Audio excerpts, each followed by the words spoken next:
masterclass topic is integrating your local place plan with the local development plan. It's interesting, just off the bat, local place plans are designed also to make new proposals for the next development plan. So in some regards, thinking about local place plans is about integrating with the existing local development plan, taking that into account. But in another regard, local place plans is actually about putting forward new ideas, which by definition wouldn't actually integrate at this point in time, but hopefully could in the future in the next development plan. But basically the topic tonight is how do local place plans and local development plans interact.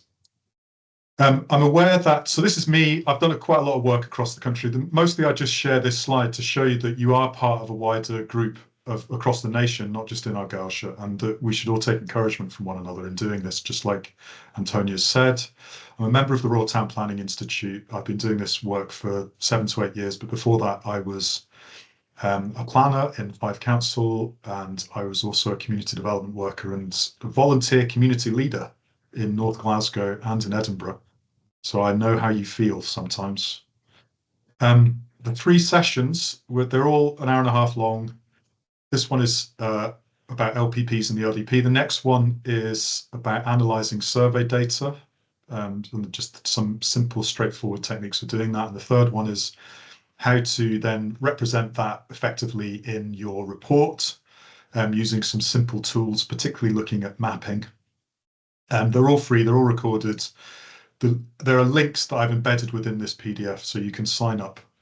So when you get the PDF, you'll be able to click on quite a lot of the images and links and just go straight through to particular websites that I've done for you. Now, I am also at the moment running free training sessions for Scottish Community Councils Network. Some of you may even have been attending them. And they are smaller bite-sized sessions that give you an introduction to local place plans and how to run them. You can get the first 2 video recordings. They're each a half an hour long, which introduces local place plans based overall. If you want to, and you can go to my website, which I'll show you in a minute, but this is the kind of process overview that I use to think about a local place plan. 6 steps. Foundations, number 1, then doing most of your community engagement, step 2, then analysing the data, then developing your draft, then going back out to your formal information notice, which is a check-in consultation that could, if you want to go beyond the statutory requirements, also be a consultation with your community, and then finally submission. And so we've ordered these masterclasses. This one is looking at how to understand local development plans and thinking about how that can help you at the beginnings of the process. The next session is about analysis, so that's about helping you right in the middle. Once you've got all your data, what do you then do with it? And then the last session 3 is about helping you to represent that data in the last period, the last few stages. So I won't go too much more into that, but you can go to my website, which is placethathetable.co.uk, or these links are embedded in the PDF that you'll get. You can go straight to the Scottish Community Council's YouTube page and actually watch these videos at your leisure, and that'll give you some background. So I am going to assume some things tonight. I'm going to assume that you all know some of the basics. In the Q&A, you can come back and ask me if there's anything that you haven't understood, or if I've used a term that you need to have explained. So I will be using some terminology like LPP and LDP, and sort of assume that you know what I mean by that. But please clarify with me if you need anything around that. Some other support you can get. I find Western Berkshire Council did a great easy read guide. It's only 20 pages long. You can download that for local place plans. And also, could someone adjust? Oh, I'll just unmute myself. Okay, that's good. The other one is I wrote a document for Planning Aid Scotland, so you can go to paz.org.uk/resources and download another document that can help you with stuff. Right. So what we're doing tonight, we're going to look at how LPPs connect with and fit with local development plans generally. We're then going to take a little safari around the Argyll and Bute local development plan and actually do that in real time and show you how policies work and where you can get that information. And then we're going to have a bit at the end about those questions around how, during the engagement phase, how to connect with local landowners in particular, and understand some of the dynamics there. And then we'll have a Q&A. So, are you ready? Here we go. Understanding how LPPs fit with local development plans.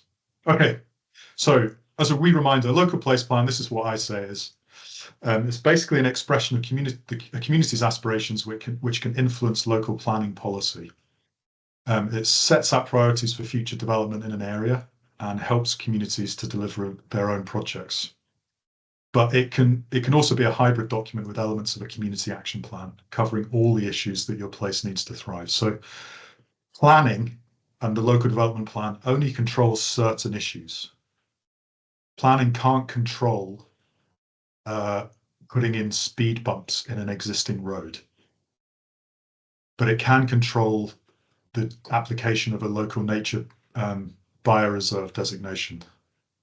And it can control housing and how it works. So there's quite a lot of issues that only a community action plan can really address, in the sense that a community action plan might come up with proposals to advocate with other council departments for change. So that's all okay. You can put it all into one document, but just be aware that when you're creating proposals, some proposals that you put forward to the planning department, they may have to say, look, we can't actually control that or do anything with it, but we put your information to roads, for example. So some of you might just want to go, what is a local place plan proposal? So I did this in 5 minutes.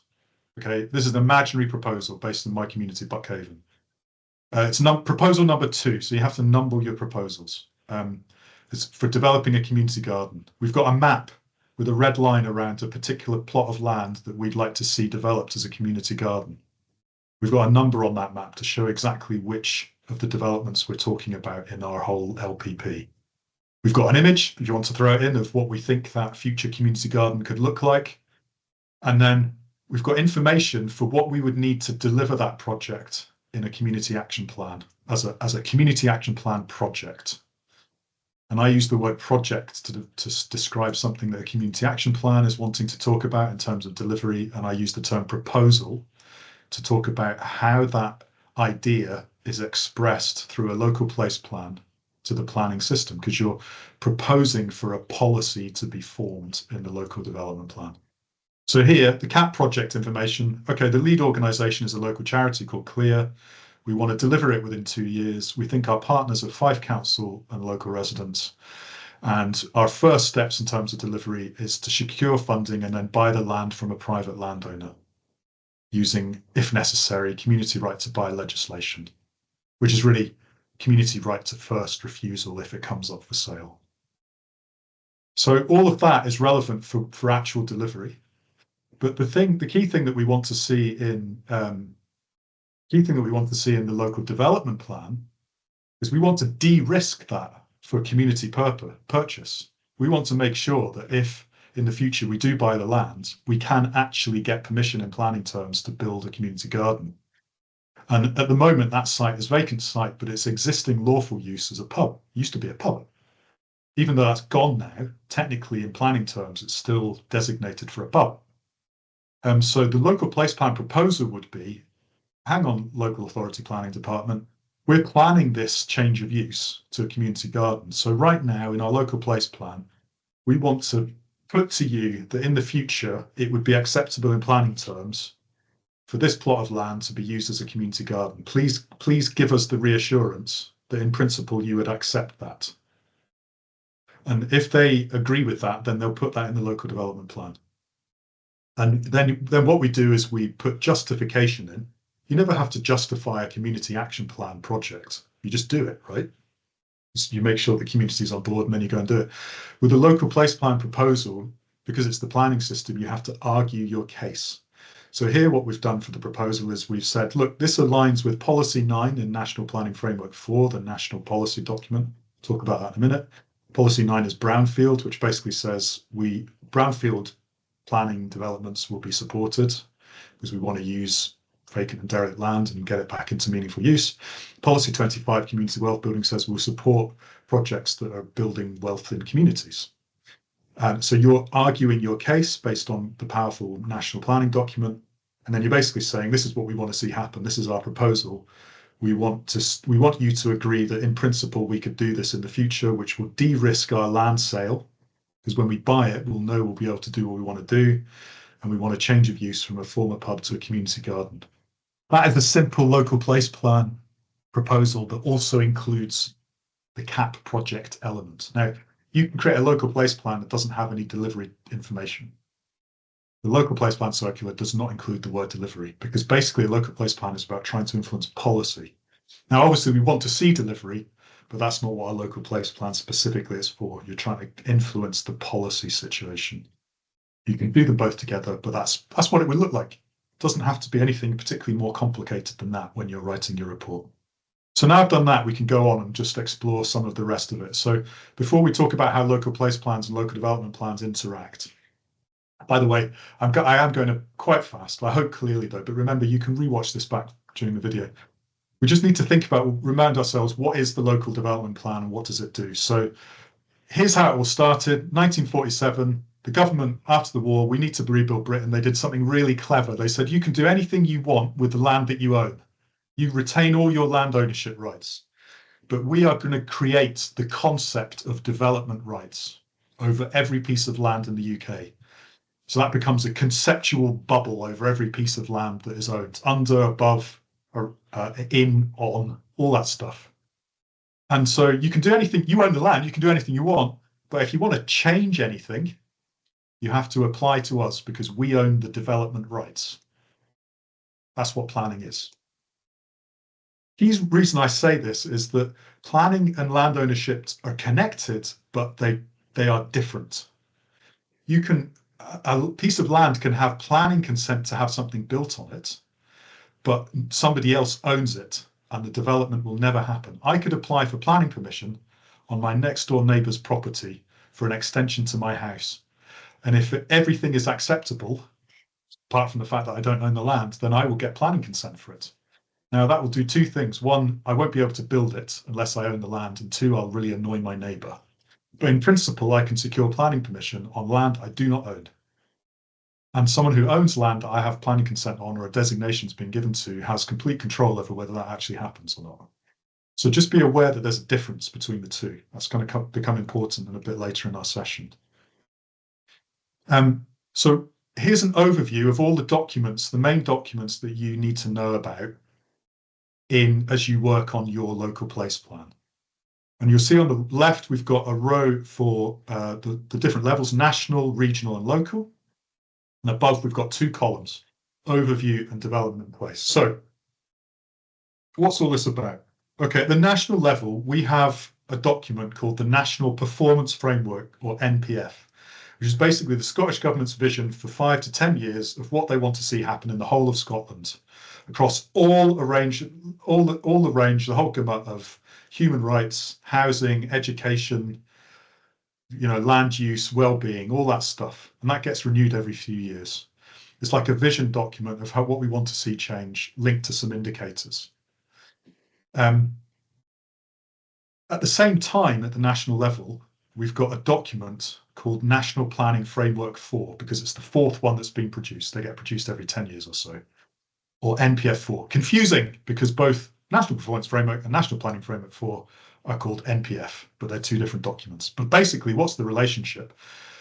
Well, if we want to see all the stuff happen in the National Performance Framework, we have to ask the question, well, how will that be developed and where will it happen?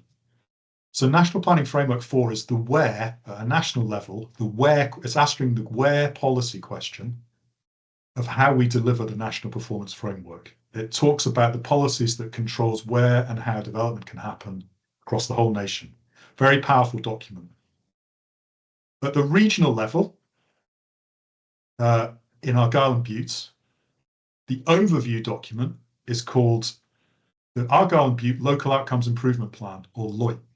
And it's just been released, and it covers the next 10 years. This is an overview document for your region. It's called the Local Outcomes Improvement Plan, but I think it should be called the Regional Outcomes Improvement Plan, because it's covering the whole area. similar to the National Performance Framework. It covers everything that needs to be done and what the goals are for the next 10 years for the whole region. So what's the local development plan?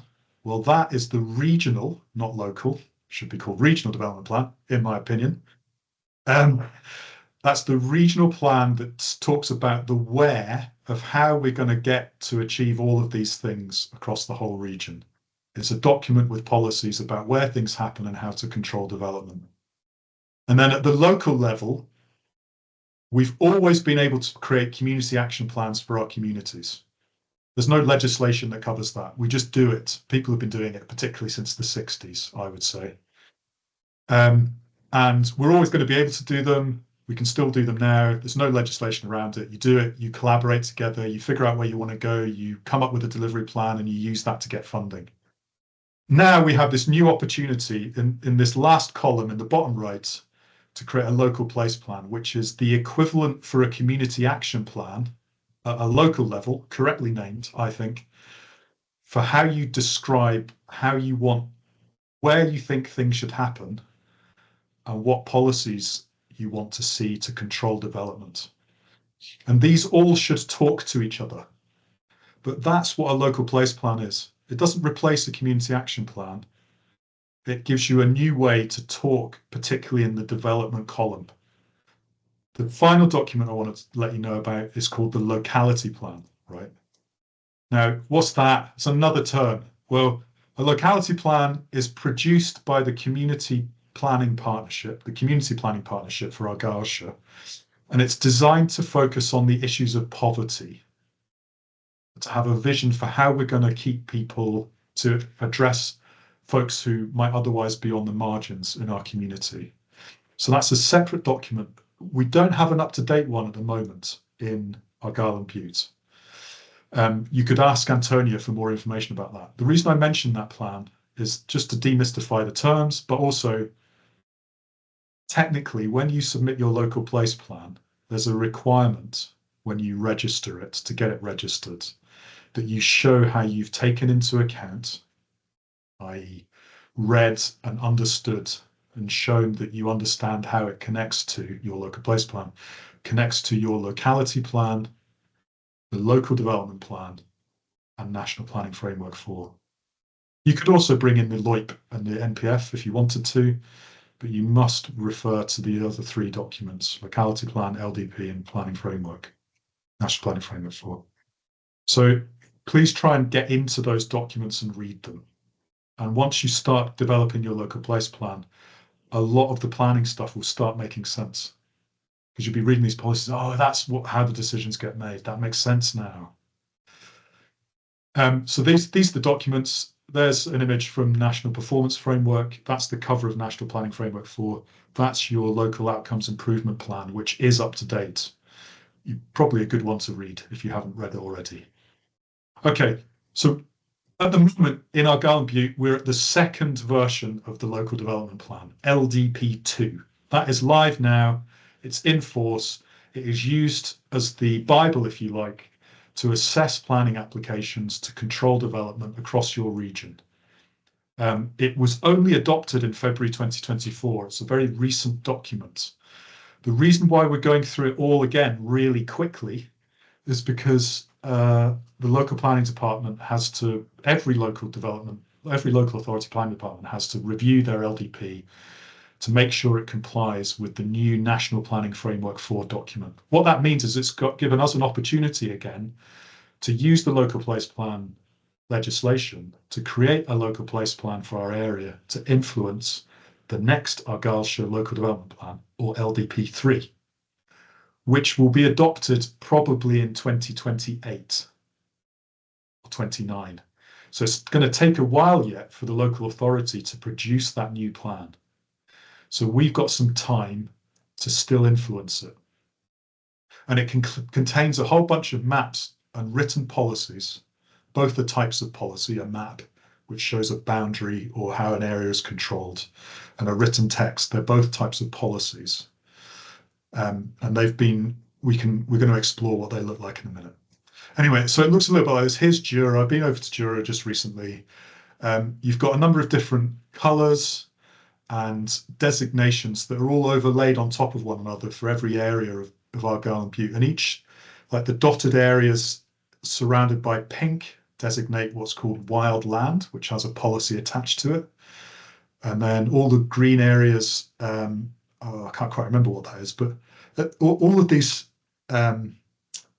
colours on the map show particular locations where particular policies apply. And it shows you where the boundaries of those locations are. So everything in green outside the pink is not within the wildland policy, written policy text. We'll have a look at that in a minute. So here, however, is some policy texts. We're not going to get into them straight away, but there are policies within the local development plan that shape where we want to do development. So it basically says residential development policy 66 can happen in certain housing sites on the map or allocated sites. And here are the principles by which it must happen. And then there's also a policy that says when new housing comes forward, here's the rules for how much of that needs to be affordable housing. That's basically what these policies show. And as you can see, there's maybe up to 100, I can't quite remember how many, policies that control development across Argyllshire, some of which, not all will apply to your area because every area is different, but some of them will. And then there's also policies. So that one is about how we shape positive development, actual things happening. But there's also policies that basically say you just can't do development in these areas unless there's some caveats.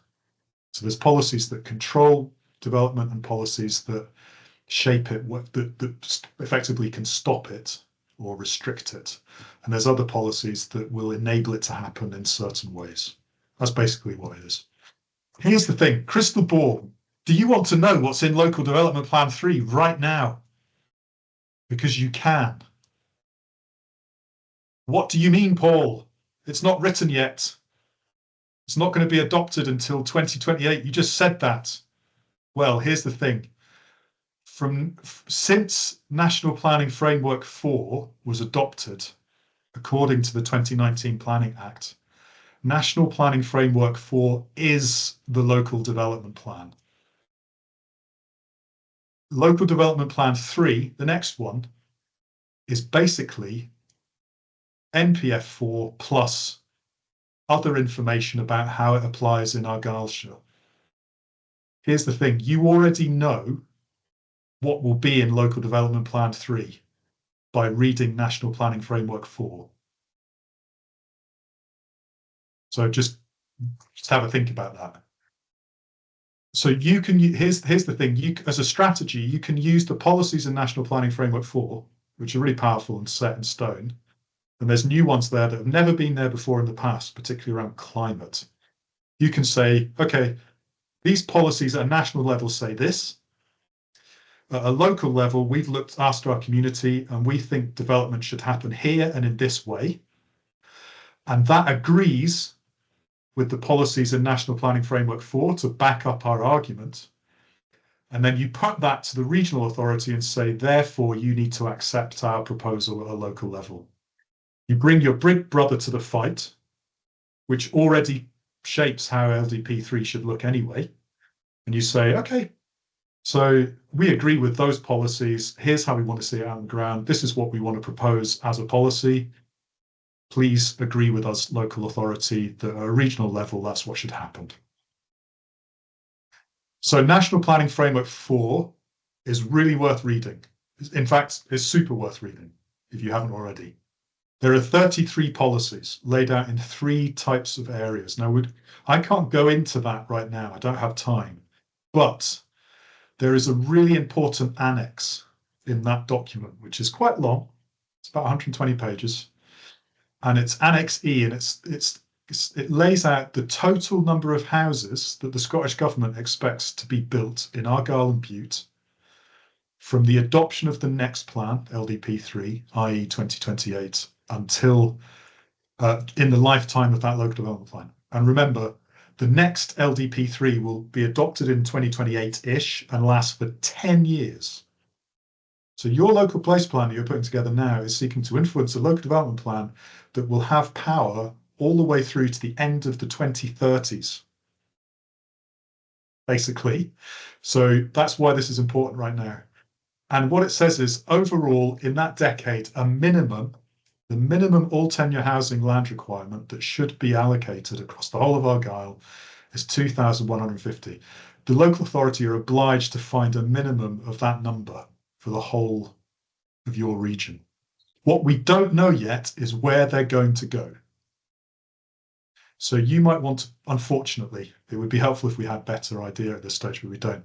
But you might want to use your local development plan to say, we think we should have X number of homes in our area, and here's why. But you need to know that there's a certain number of homes that will be built. And to realize that to take a position in your LPP that you don't want any housing in this current environment is unlikely to be accepted because we are in a housing emergency. My recommendation to you is to take a step forward, accept that there might be housing coming to your area, and put in proposals that shape where you think it can best go and how the type and quality of homes that you want to see. Okay. If you just put in a proposal that says we don't want any houses, the guidance and the local authority will be obliged to basically say we can't accept that, essentially, because that's not what a local place plan's for, and we're in a housing emergency. So get ahead of that and use it to positively shape where you think it can best go and what it should look like. And then here's an example from National Performance Planning Framework 4, Policy 3, Biodiversity. It states here, development proposals will contribute to the enhancement of biodiversity. You could put some policies, some proposals in your local place plan to say, if we're going to get development in our area, we note that NPF4 says that all proposals will contribute to the enhancement of biodiversity. Therefore, here is the type of biodiversity enhancement that we would like to see. That's quite cool. So you can articulate what you think should happen. We want loads of native species planting to increase biodiversity. We want developers to respect nature networks, and here's where we think they should go, etc., etc. It's just an example. Anyway, free training on NPF4 next Wednesday through the Scottish Community Councils Network. I'll put a link in the PDF. If you want to know more about NPF4, navigate around it. A week yesterday, so next Wednesday evening from 5:30 to 6:30, my friend Chiara and I are training on it. Anyway, remember this. So the local development plan is National Planning Framework 4 plus the current local development plan. If there's any contradiction right now, it's NPF4 that wins out. Policies in NPF4 are more powerful. The next local development plan 3 will basically be NPF4 plus extra policies to make it meaningful to Argyll. So to summarize, I think of this as like an avocado. At the moment, Planning Department, Argyll and Bute Council, they have the nut of the avocado, that's NPF4. The avocado grown will have the DNA of NPF4, and they need to grow the flesh of the avocado, which is LDP3, around that, from that DNA and genetics. Your local place plan is almost like you trying to put a limit, a skin around the avocado to show, well, this is how we think it should apply in our area. And we think it should apply in our area for these reasons, because the nut says it so. It's a funny image, but I like metaphors. So what kind of things does the LDP control? Okay, it controls development and use of land and buildings that are controlled by the planning system. There's a lot of stuff that isn't controlled by the planning system to do with use and development of land. For example, you could build an extension with a certain dimensions and it's not even accessible by the planning department. You just do it. That's called permitted development. Local authorities can do a whole bunch of stuff on their roads because they're the council local authority as permitted development, which means they don't have to apply for planning permission. And the local authority doesn't have any control over how they do it, the planning authority. Other development by the council, like if the council wants to build council housing homes, they actually have to apply to the planning authority within its own authority, a bit weirdly, but so there's just beware, there's some stuff that just isn't controlled by the planning system, and an LPP can only influence that. So I'm not going to go into this, but if you watch the video the free video you can download from my website. There's a wee quiz and you can have a laugh. Which stuff is controlled by the planning system and which stuff isn't? Setting up a youth project, you don't need a proposal and a local place plan to do that because you can just do it. The planning system doesn't control how you set up a youth project. It doesn't control how dog fouling is dealt with. It doesn't control setting up an annual gala day. It does control potentially, if it's accepted, your proposal is accepted, how to control short-term lets through a short-term let control area. You can put ideas for how developer contributions should be spent in your local place plan. Go and have a look at the video. That's an interesting one. So you could say in your local place plan, we have a proposal that should housing come forward, we would like to see of enough size, here's how we would like to see the contributions spent on green space, public art, if it applies, and affordable housing. And you can actually maybe even put in ideas as to what you'd like to see. Can't major on this just now, but go back to the video, the free video that you can download from my website. So then, how can an LPP influence LDPs? This is where we were trying to get to. Here's a graphic that explains what I said before. You can take the policies that exist in National Planning Framework 4 and use them to back up your argument and give reasoning and justification in your local place plan to basically leverage agreement from your local authority. What do I mean by agreement? Well, every proposal you put forward in your local place plan, ultimately it's assessed by the local planning authority, and they have the final decision whether it goes into the local development plan. But you can argue your case. That's what planning is. You can argue your case and effectively make it harder for them to say no by justifying and reasoning in planning terms why your proposals are good. And they don't have to agree with you, but they do have to give you a response, a proposed plan stage when they release the final proposed plan, which in Argyll should be about 1.5 years' time. You probably won't find out for another 1.5 years whether your proposals have been accepted or not in the local development plan. But they do have to give you a reason why they have not or have accepted your policies. So put your best argument forward, use the policies in NPF 4 to support what you're saying. But the key thing here is this is the first time that community councils can write their own policies and their own policy proposals for their own place, and for those proposals to eventually potentially gain statutory weight, like the weight afforded of the local development plan. You've never really been able to do that before. And even if not, even if your proposals don't get into the local development plan, or during the period, the next 1.5 years before they've been assessed and afterwards, if your policies, even if your proposals aren't in the local development plan, they become material considerations. So as soon as your LPP is validated or registered in the next few months, case officers who are assessing site-specific applications where your local place plan says something about that site must take into account what your local place plan says as a material consideration, include that in their weighing up of whether permission should be granted. The other thing is, all of this is on a public register for everybody to see, so there's an accountability there. But the LAs decide on a proposal by proposal basis which of your proposals will gain statutory weight. They don't have to accept the whole local place plan or not. They can pick and choose. If your local place plan proposals aren't taken into the local development plan and a different policy is allocated to that site, the policy in the local development plan 3 will have more weight than the policy that you've put into your local place plan. That doesn't mean it won't have an influence, but just be aware on balance that the local development plan has greater power, which is why we want to get your proposals into it in the first place. And at the end of the day, it's the LA that always decides, but we've got a new vehicle for our voice to count. So how do we use NPF 4 and LDP 2? So we can also use the existing local development plan to justify our proposals. How can we use them to add weight to your local place plan proposals? Here's one I did for Balfron. It's just a general proposal policy principles that we would like to see controlling housing development in Balfron. You see what I've done here is I've acknowledged that there are some sites that are already allocated in the existing local development plan. We're probably not going to be able to do anything about those if we disagree with them.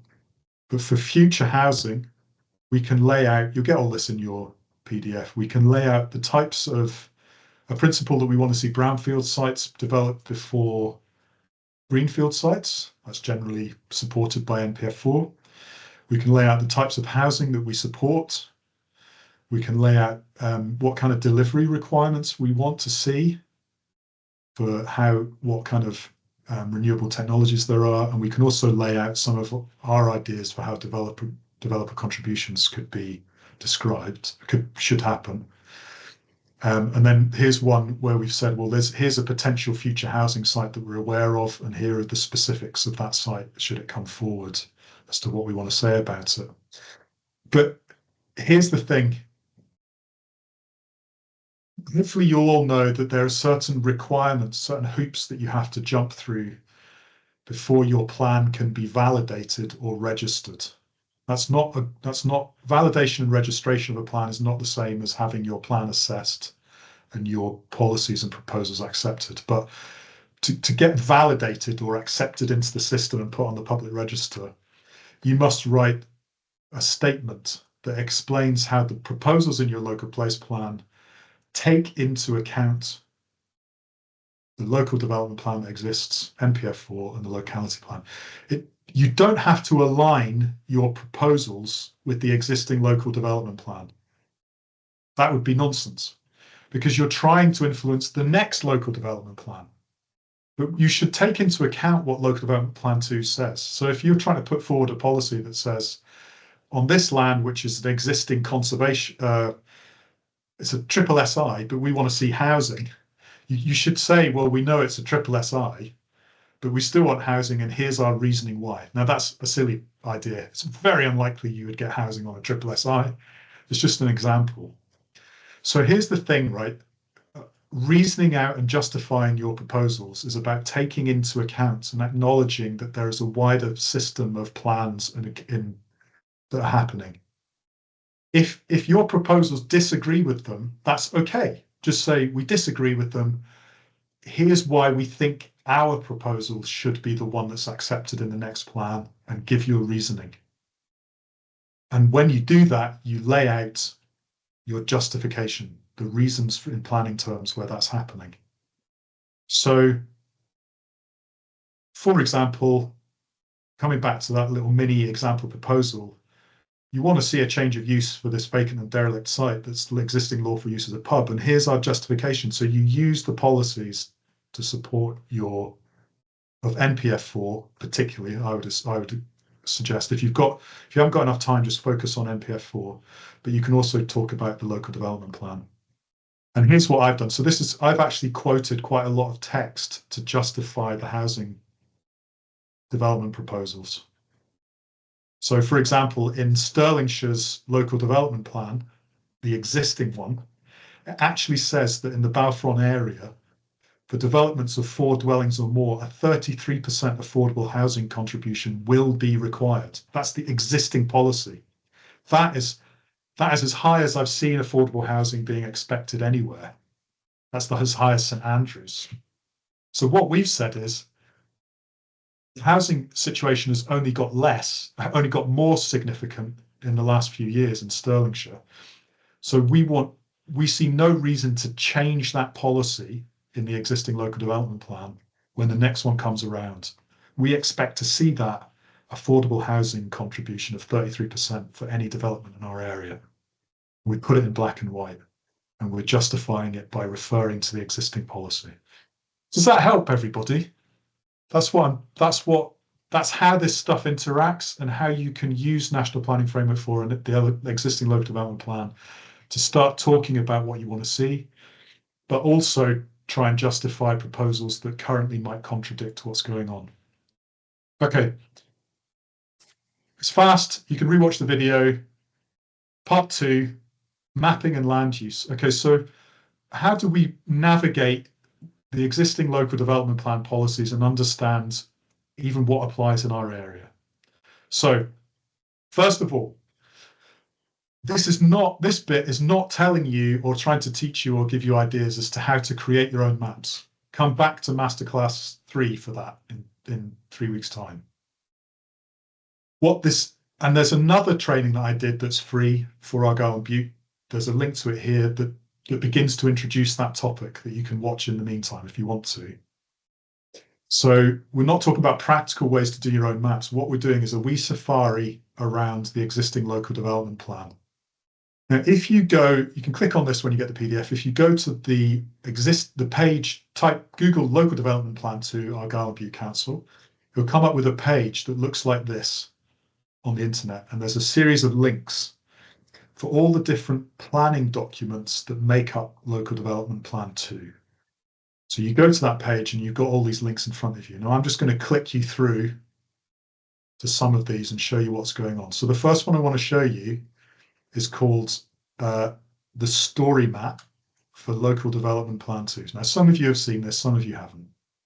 So you can click on that and it opens up. And what you see is a screen that you can scroll down with text on the left. And then eventually a big map opens up on the right-hand side. It says click anywhere to interact. So if I click on that, I can suddenly zoom out, and it's basically an online map of all the policy areas and policies that apply currently to Argyllshire. So I'm going to zoom in to Jura. Obviously your areas are going to be different wherever you are. And oh, that's link. Oops, get your geography right. Here's Jura. So it's populating information. You've seen this map before as an image. Okay, so now I've got my cursor and it's an interactive map, so I can now click and see what the policies actually are. All right, so it's taken, you can see the blue line's now being clicked. So everything within the blue line is a local landscape area. And then I can use these arrows to also, so here we go, the blue line's now circled the pink line, so that's wildland. And it's wildland 05, Jura, Scarborough, Lungen, Garvelix, sorry. There's another policies that applies on that point where I clicked, which is a site of special scientific interest. So that's the slashed red line. And that's the west coast of Jura site SSI. And then click again for number 4 that applies. Right, that's special protection area. So that's quite a lot of Jura is a special protection area, which would be protecting bird life, particularly.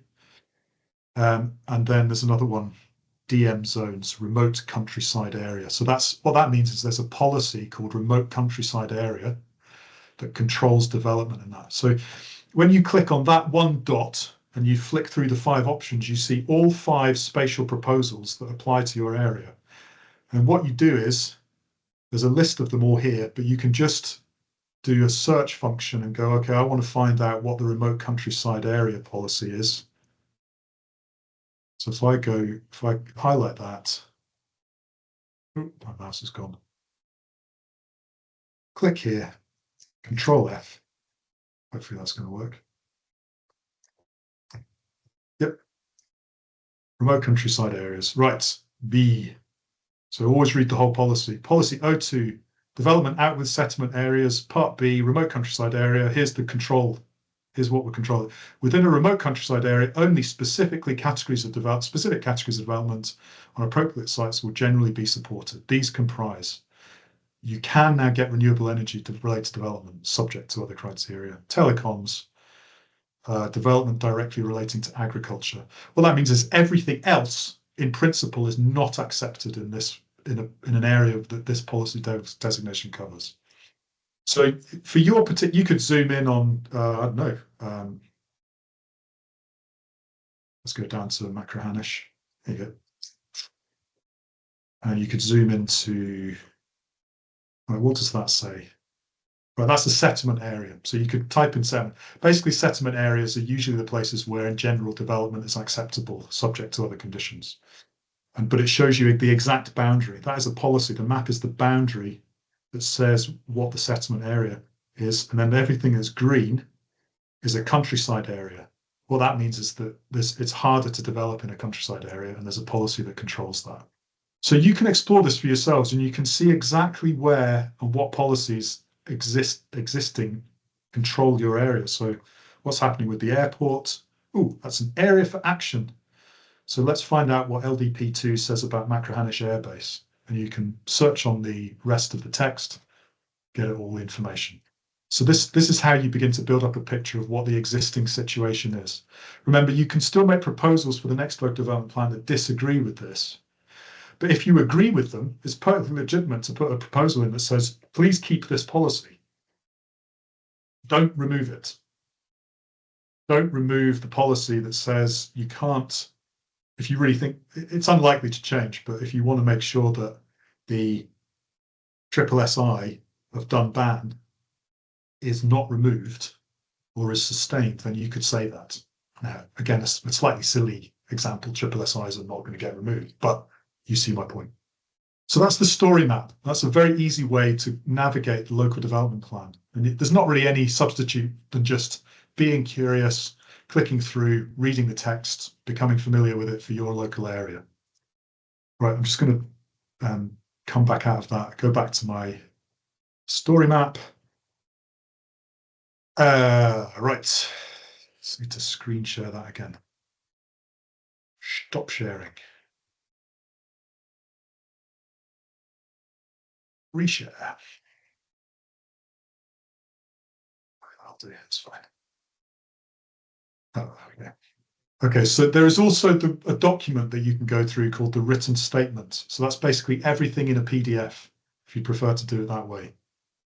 So that in that document, it's basically the same as what you just saw in the story map, but all the text is in one PDF.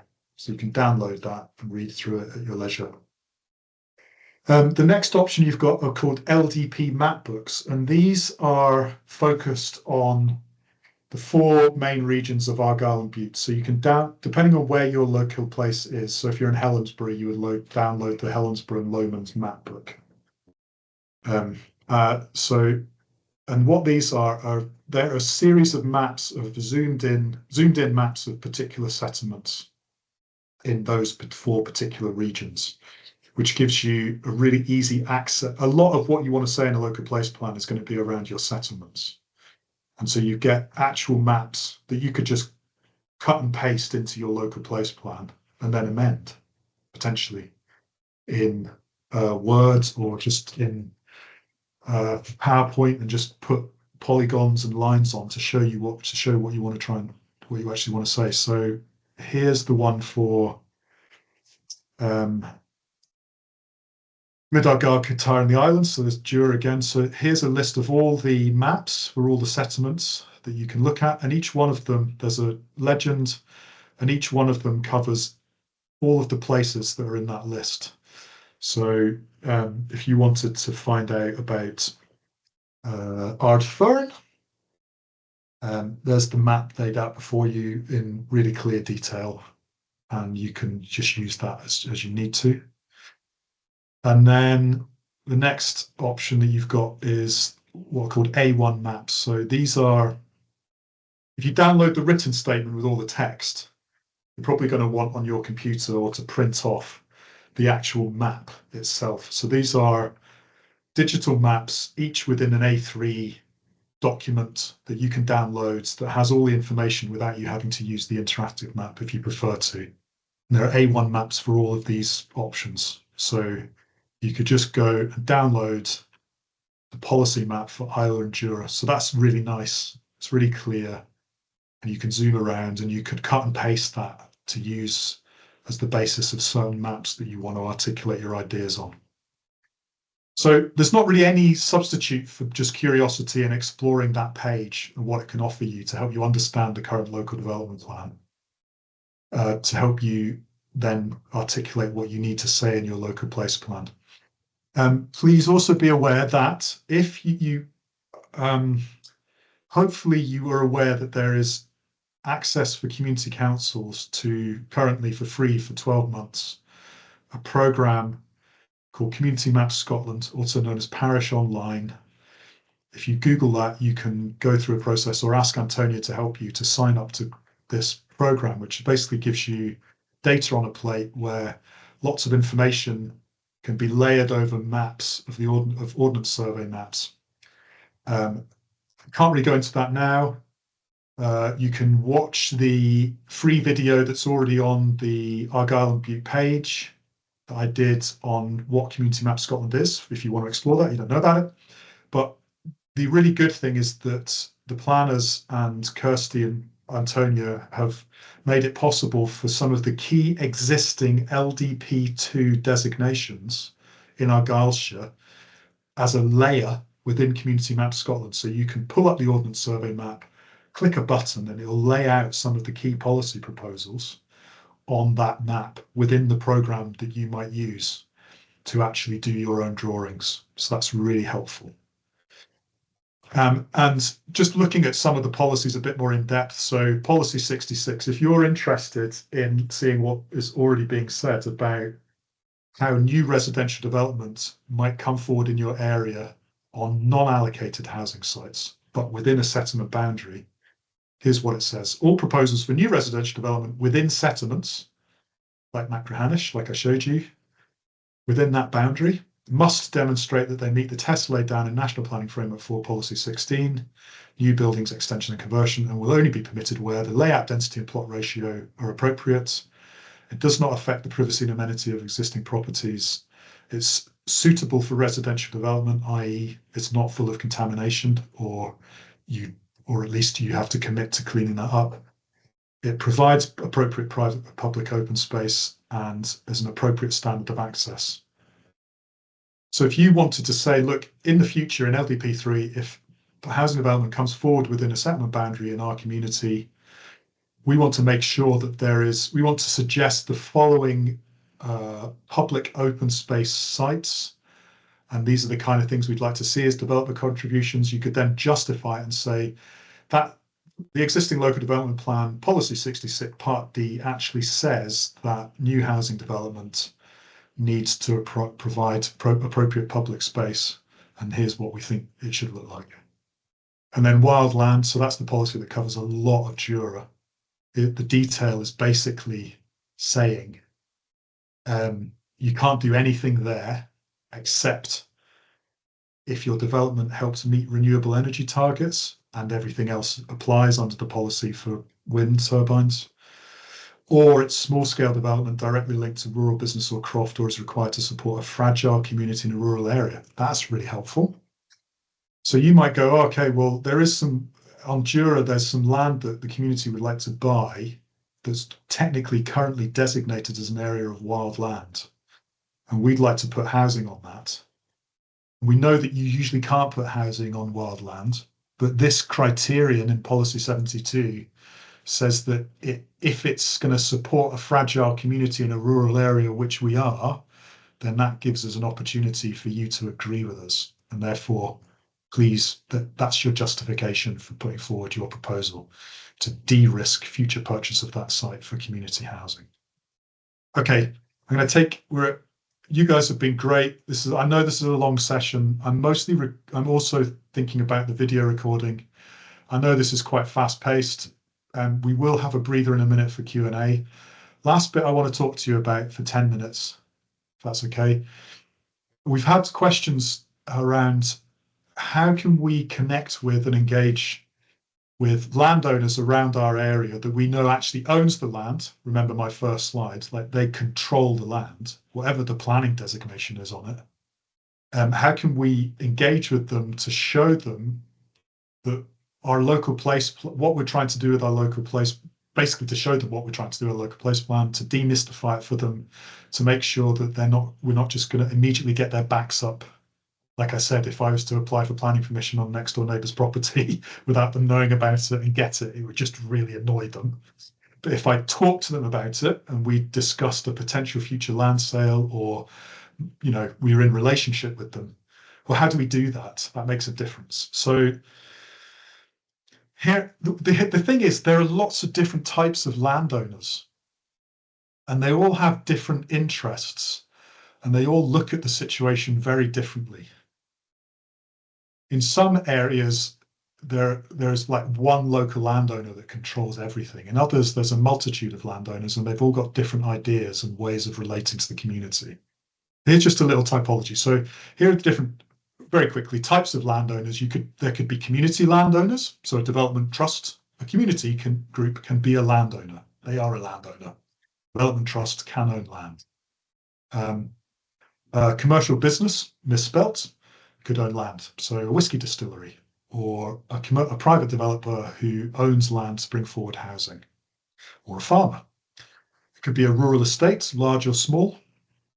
It could be a local authority that owns land, which could include assets that they want to see transferred to the community, or vacant and derelict land. It could be a national body, Network Rail, or Forestry and Land Scotland, or it could be a charity like the National Trust, a big national charity. So when talking about landowners, we have to realize there's a huge diversity, and all of these types of people are going to have different interests and different postures towards your community. The local development trust is going to be very supportive. Other groups may not be so much supportive. They may be resistant. They may be difficult to contact. There may even be land that you have no idea who actually owns it. You might even have to go to the registers of Scotland. We'll come to that in a minute. But I do want to just say something here that I've encountered, particularly in rural areas, and that's there's such a long cultural history around this stuff that we can't not take that into account. It's still so important and relevant in many areas. But there is a tendency, I think, to create the danger of creating a false distinction of us versus them, community versus landowner. First of all, it doesn't hold, as you can see from our typology. There are very different types of landowners. And in quite a lot of communities, I would want to not call people who own land in your area a landowner. And I know this is going to be long-winded, but I want to say something like they're a community member, because they live in your community, who are running a business that happens to own land. Now, that's not always going to be the case, okay? But I know I've worked in quite a few rural communities across Scotland, and there are often a mix of postures across the community, and some of them are very proactive, very community-minded, and they're very aware that they are just a community member that happens to own land, and they have to run a business, but they're very attentive to the wider community. And so it's just really important to have a subtle, nuanced approach to your relationships with local landowners where you can, I think, and not to create false dichotomies, because that's never going to establish good relationships. So here's a little graphic, different positions a landowner could take. I think of local place planning and community action planning as designing a change management process. Now, whenever we bring change, there is anxiety. There's going to be people who innovate. There's going to be people who resist. Even when we're just designing change, these types of people are going to come up. And then there's going to be people in the middle. You can even think about your own workplaces who are a bit, well, we don't really know, or they're a bit jaded, or we're just uncertain what it's all about. The majority, late majority. Now, all of you people from a community perspective are innovators, because you're leading a change management, a designing of a change management process. There's going to be other people in your community that are getting on board early on and going, oh yeah, we're into this. There's going to be a lot of people in your community that are sort of, well, we just need to try and get to them and talk to them. There may even be some people in your community that are either really cynical or potentially even actively opposed to what you're doing. Don't want to talk about that just now. You can look at other stuff, but just be aware that whenever we talk about change, there is anxiety. How do we deal with anxiety with trust? How do we create trust through relationships? If there are people who are cynical in your community or actively resisting, often all we can do is try and be friends with them and show that we value them.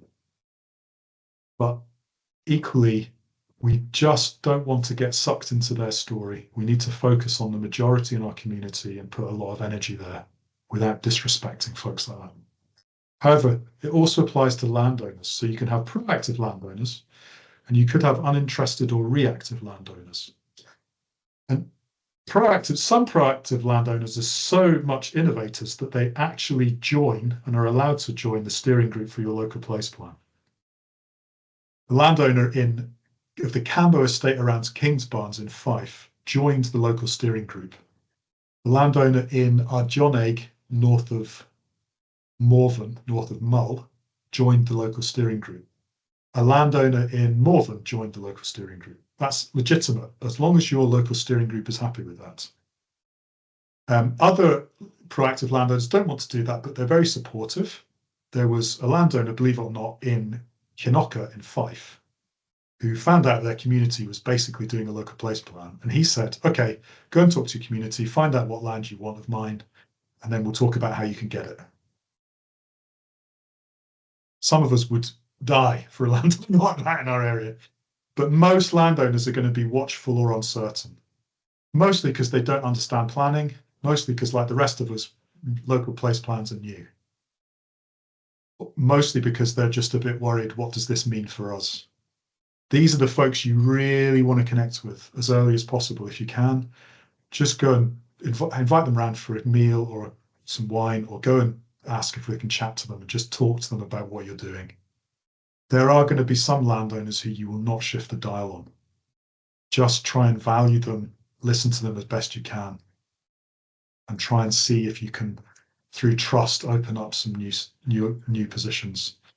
But just aware of time, so I'm not going to go into this, but there's a slide here of the typical motivation and concerns of each of the different types of landowners that you might come across.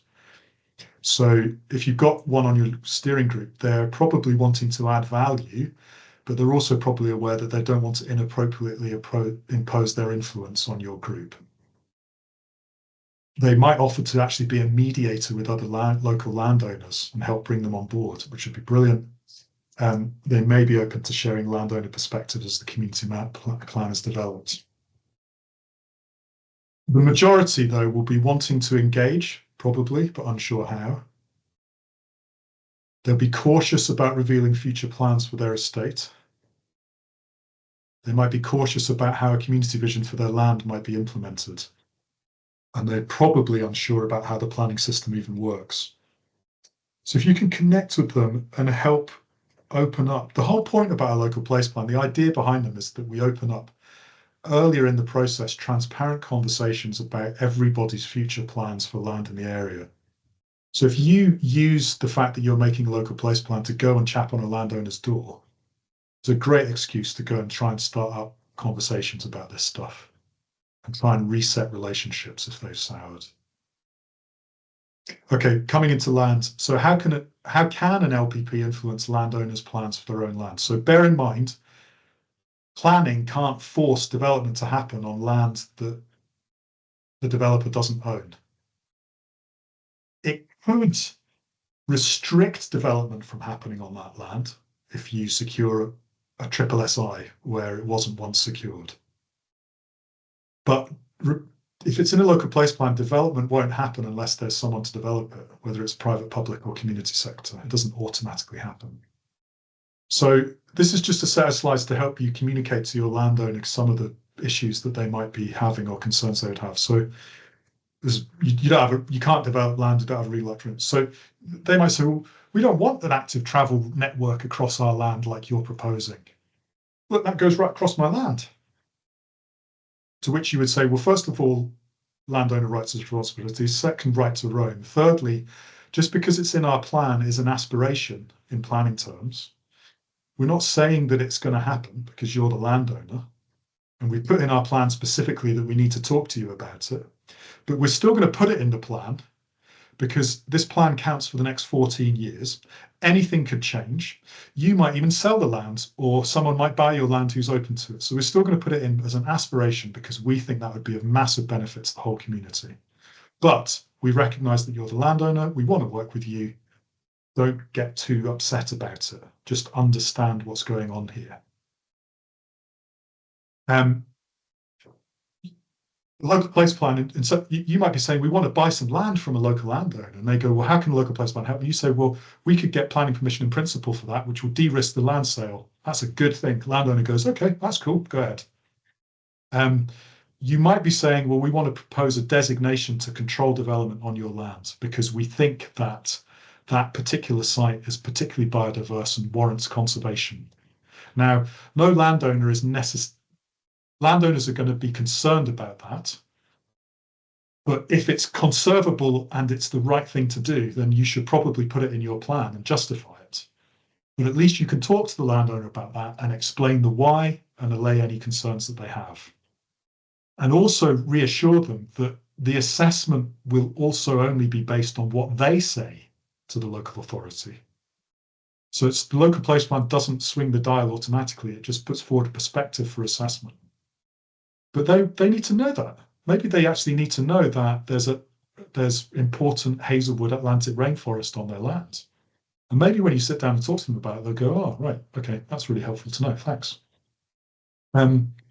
You can suggest policies to shape future development. Like I said, you can put forward ideas for how developer contributions are used. So your local landowner might be thinking about future housing and they'll be like, well, I don't really want that policy proposal to go into your local place plan. You say, well, we do, but the reassurance to you is the local authority is the arbiter and you're going to get a chance to put your opinion forward as well. But here's what we think. Let's have a conversation about it. And maybe that'll help you understand where we're coming from. They should be interested in that because you're being explicit about what you'd like to see. So when they bring their development forward, they look at your local place plan and go, oh, if I do this and this, the community's already told me that they think that's good. And that's going to help me get planning consent and it's going to help me not annoy people. So if I was a developer, I'd be paying close attention to local place plans to see for the first time a transparent position from communities as to how I can benefit them to make my planning applications easier. You can also put forward proposals for a plot of land that you know the developer might be wanting to develop, but you want to see something else like a community park where you know the local landowner might be thinking about housing. The situation that will create is a situation where the planners have to make a decision between the two and then start mediating perhaps with the local landowner, out of which you could get a situation where they agree with the local landowner, okay, you can get housing, but if you leave that bit of land as public open space for the community, that's going to work out. You can put forward a position on how you would like to see community benefits come forward from a wind farm that's going to be happening in your area or could happen in the future. What kind of money you would expect per megawatt and how you would use it and how you think it should be distributed. And the whole thing here is the local place plans positively for landowners. They can see, you can show them how it could de-risk a lot of their future plans by giving them a context of showing what the community says. You may even accept, if you're working with a local landowner and they're saying up front, we're a community member, we've got a land-based business, we're thinking about this over the next 10 years, a tourism development. Within the steering group and the conversation you had, you could come to the position of the community that you think that's a good idea. The landowner would then be like, that's great. You're actually putting in a policy proposal that agrees with something that I want to do. To them, that's gold dust. To the local authority, that's gold dust. We've got alignment. Everybody's happy. Let's just put it in the local development plan.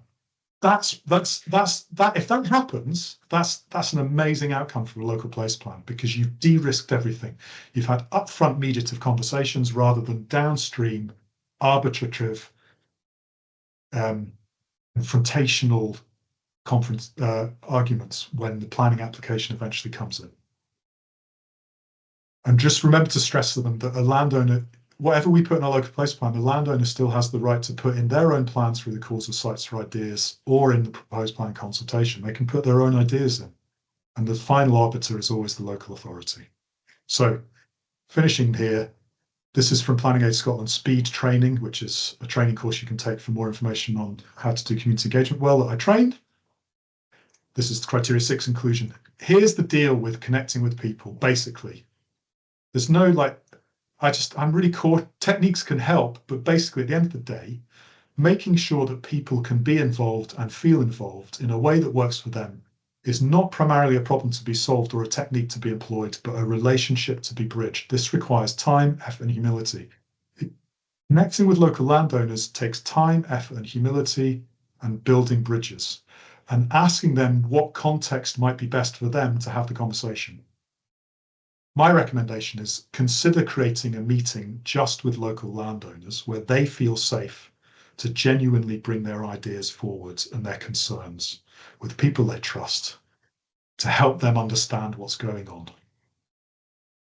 And then encourage them to be aware of the best practice guidance on landowner rights and responsibility and community engagement, which you can download from the Scottish Land Commission website.